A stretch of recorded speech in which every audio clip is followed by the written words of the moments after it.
Yo, what is up, gamers? It's Sebastian here, coming to you with a deck profile. Now, this time it's going to be a traditional deck profile, which last time I posted a traditional deck profile, some of you questioned why there was a banned card in my deck list.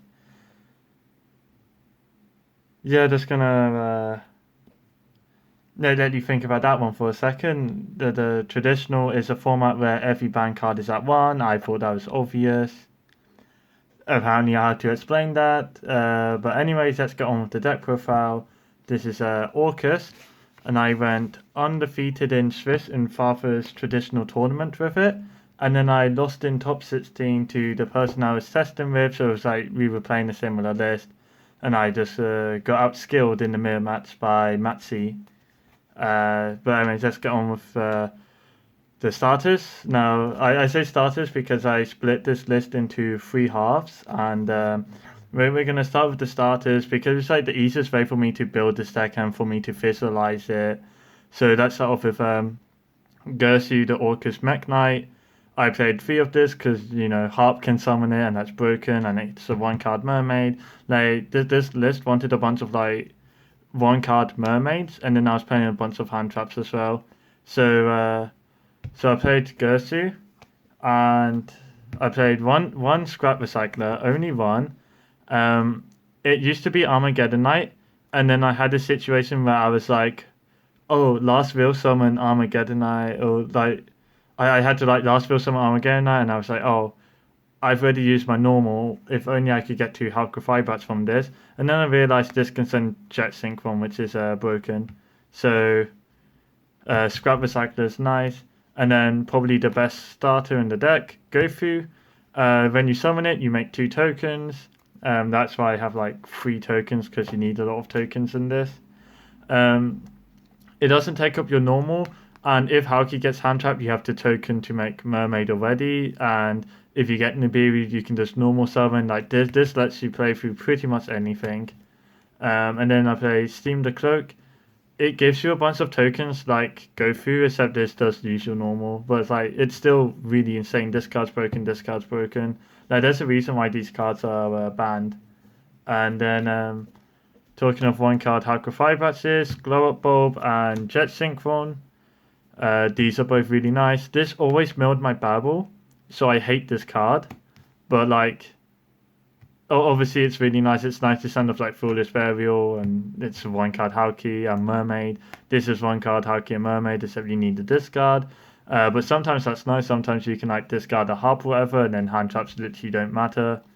And then this is Orboria. It's a tuner extender. Like sometimes it's nice to be able to have an extender. It used to be quick draw synchron, but this doesn't force you to discard a card, which was really nice. And then I play O-Line. This is a one card mermaid, but it's also nice to summon off Hauki to go into summon Sork, and I'll explain that more in detail later. And then these I sort of Graceful and Pot of Greed I consider as starters because they draw you like they let you go deeper into the deck. And then Painful Choice, there's like everything for you.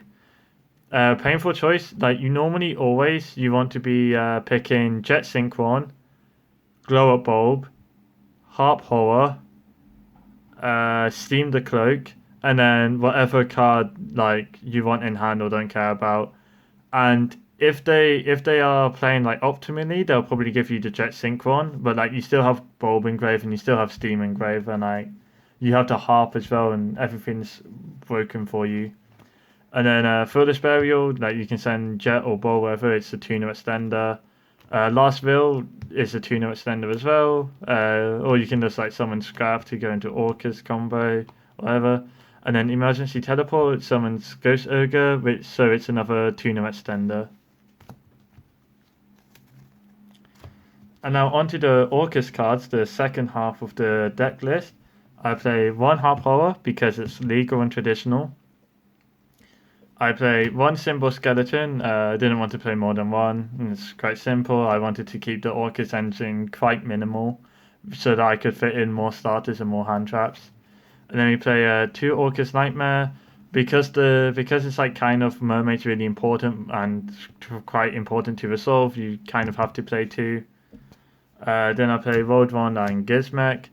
Roldron's really nice for your grind game, and Gizmek is really good because you're doing like IP board, which this is nice. It lets you like keep interactions with IP even if they like have a something for your babble. And like, I'm seeing like people playing PK Orcust and stuff, and that stuff is just awful. And that people aren't playing Gizmek in traditional Orcust. That's incorrect. There's a reason why I went undefeated in Swiss, and it's because I was playing the better Orcust builds. And then for the spells and traps, I play Return, Babble, Crescendo. This is quite simple. Oh, and something I found out this tournament is that Crescendo can add a Banish Machine back to your hand, which I didn't know until like this started. And now onto the last half of the deck profile, the hand traps. Let's start off with the best hand trap, Mat C. And then in the Swiss rounds, because like, it wasn't locked, deck lists weren't like locked until Top Cut. So these three lanciers used to be two draw and an effect failure. And obviously, like having draw with Maxi is kind of important because like you could play against a random deck that just decks you out otherwise. But in Top Cut, I chose to play Free Lancer in the main because I wanted a better matchup against Orcust. And then other hand traps, Fet Fader used to play 3 in Swiss, then cut 1 for Lancer. Like, but like this is fine. Fader's good. 2 Ash, 2 Ogre. Ogre can hit Summon Sork, it can hit LP, it's nice against like Draco. So it's just like overall nice card. And then you can also summon it off Emergency Teleport. So like, it's a Tuna extender as well. And then Tuna Beru, best card. And then 3 Imperm. Which honestly, this could be like a failure and then 2 Imperm. But like, doesn't matter that much. The sort of like idea is that I'm playing like a lot of that I'm playing a lot of extenders, special summons. So like if I open Arborea plus Effect Failure, I can normal summon Failure, make Armorward, summon Arborea, go into Halki that way, or whatever. And so sort of like I wanted to focus more on Tuna hand traps, which is why I'm playing like Ogre, Ash, and Failure. And now onto the extra deck.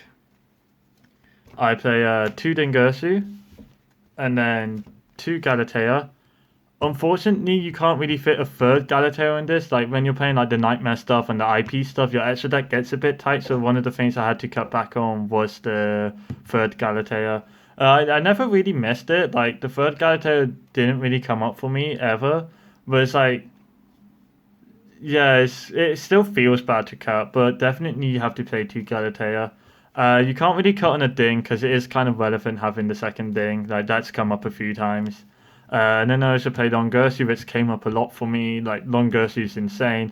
It's also a link free for access code, which is nice.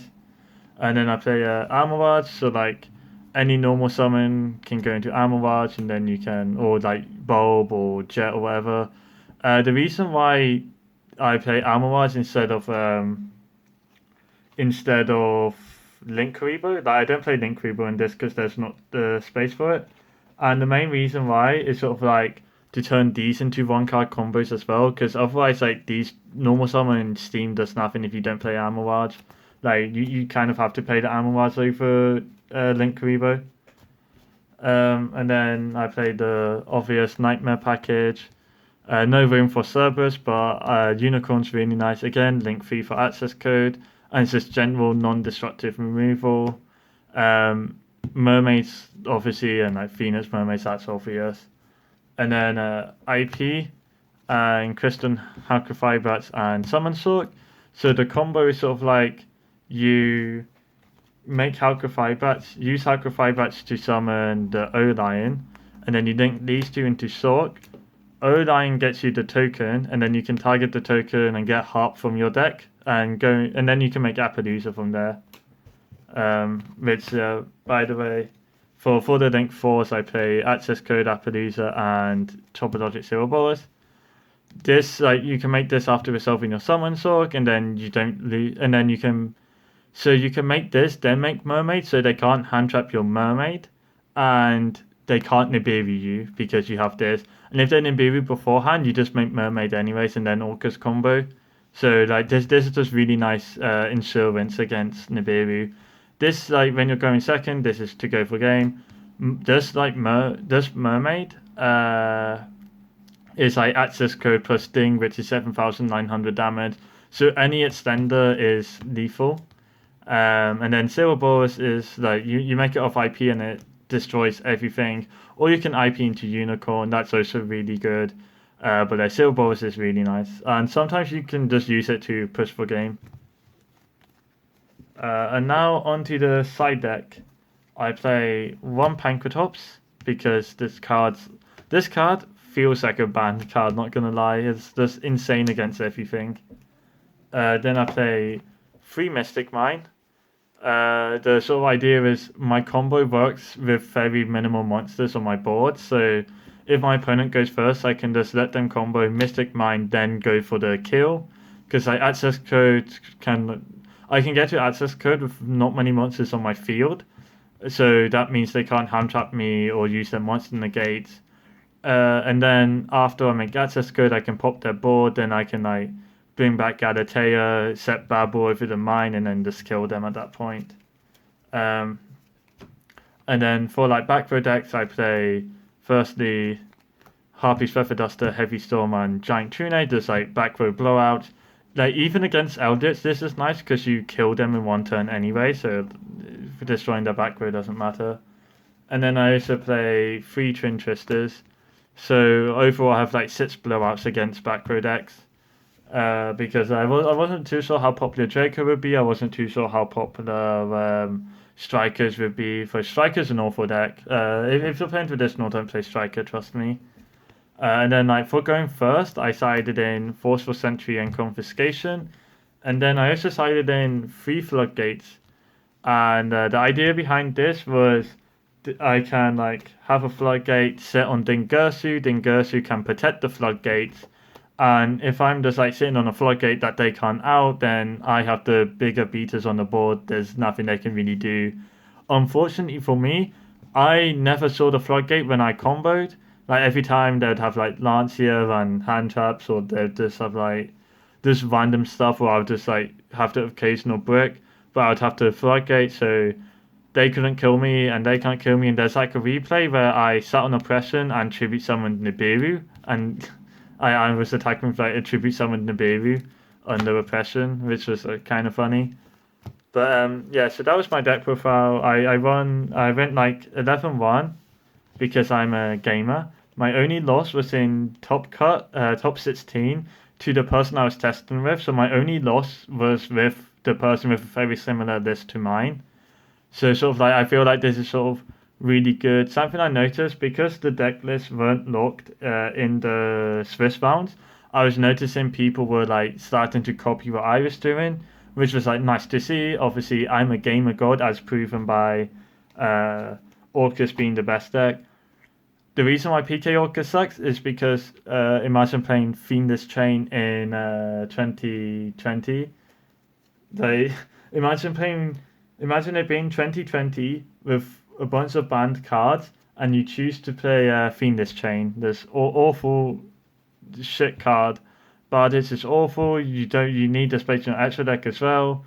There's a bunch of stupid cards that you don't want to play.